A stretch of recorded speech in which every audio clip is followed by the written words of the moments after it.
Doctor உட்காரும் போதோ எழுந்திருக்கும் போதோ இல்லை நடக்கும் போதோ நீல சொடக்குன்னு சவுண்ட் வருது, இது நார்மலா? நிறைய பேருக்கு இந்த டவுட் இருக்குங்க.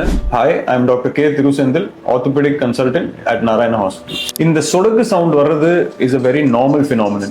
அது நம்மளோட முட்டி சர்ஃபேசஸ் மூவ் ஆகும்போது முட்டிக்குள்ள இருக்கிற ஃப்ளூயிட் அல்லது சைனோவில் ஃப்ளூயிட்னு சொல்லப்பட்ட ஃப்ளூயிட்ல இருக்கிற பபிள்ஸ் ரிலீஸ் ஆகும்போது இந்த சவுண்ட் வரும். ஸோ சவுண்ட் மட்டும் உங்க முட்டியில வந்தா அது ஒரு நார்மல் phenomenon. பட் அந்த சவுண்டோட உங்களுக்கு பெயின், ஸ்டிஃப்னஸ் இல்ல ஸ்வெல்லிங் அக்கம்பனிட் ஆயிருந்தா கண்டிப்பா அதை செக் பண்றது முக்கியம்.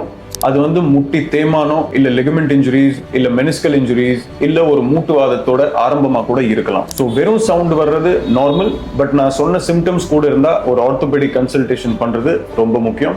ஏர்லியா டயக்னோஸ் பண்ணா treatment straightforward and easy and ஜாயிண்ட்டை சேவ் பண்ணலாம். தேங்க்யூ.